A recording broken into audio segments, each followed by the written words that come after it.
And joining us on the broadcast for more on that is Natalie Powell, our correspondent from London. Natalie, this resignation, the announcement came in just a short while back.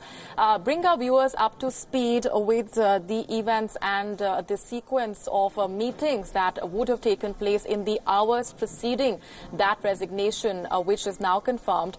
Many would say that given the tiff, which has only been getting uglier with each passing day, the resignation came along expected lines.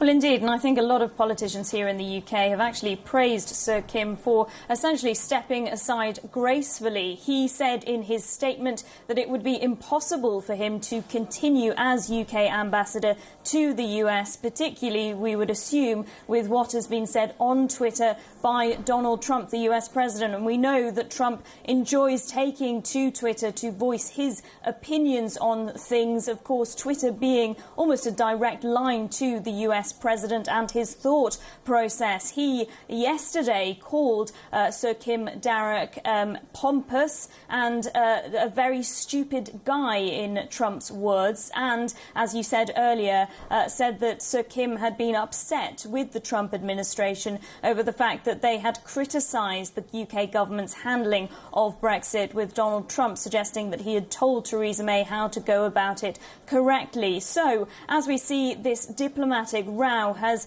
to some extent come to a bit of an end now with this resignation. It has been ongoing for several days following the leaked emails in which Sir Kim called the US administration, Trump's administration, inept. He'd also said that it was unlikely it would become less dysfunctional or less politically clumsy. And of course, the Trump administration had hit back via those tweets by Donald Trump, saying that they would no longer deal with Sir Kim, obviously making his position as US ambassador quite a tricky one going on from that. So he has decided to step aside. He was going to leave the post, of course, at the end of this year, so this coming even sooner. Now, one of the things being speculated here in the UK, though, is that this has all come after a televised debate between Boris Johnson and Jeremy Hunt. Boris Johnson, the former Foreign Secretary, Jeremy Hunt, the current UK Foreign Secretary. They are both candidates vying for the position of UK Prime Minister when Theresa May steps aside in just a few weeks' time, of course. And in this televised debate,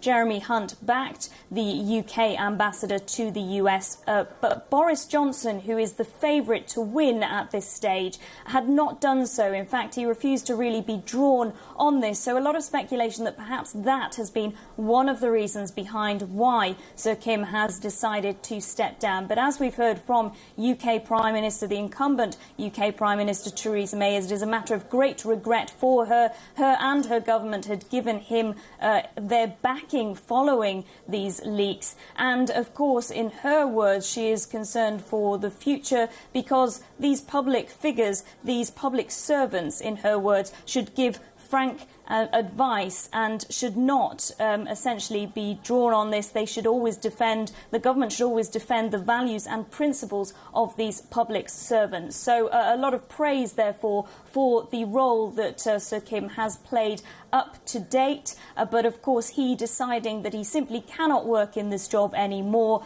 given that he is seemingly being frozen out by the Trump administration and therefore stepping down. Right, and certainly not the first time that the US and the UK are engaged in this war of words, but definitely a diplomatic row which has only been getting uglier. Natalie, what happens next? Do we have an idea over who replaces Kim Darroch? And as we speak to you, we also have been getting in live visuals of a crucial meeting which is underway of the Foreign Office Chief, Simon McDonald, facing questions on the Kim Darroch leak.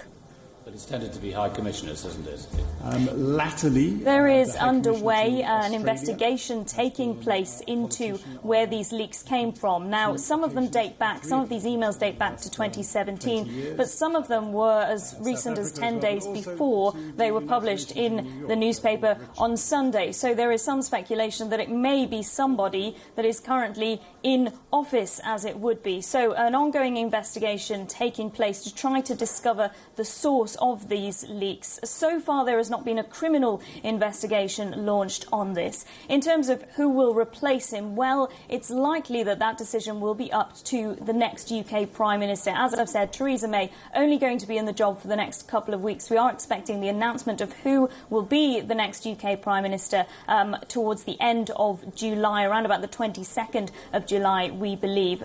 Boris Johnson is the front-runner at the moment, and we understand from sources here in the UK that one of his top guys for that position would be Cabinet Secretary Mark Seedwell. So he is a Brexiteer, and apparently he is the front-runner as far as Boris Johnson is concerned. So all eyes will be on who will be the next UK Prime Minister and indeed who they will choose for this position, a very coveted, important position, of course, UK Ambassador to the US. But it will be up to the next Prime Minister to decide who that will be.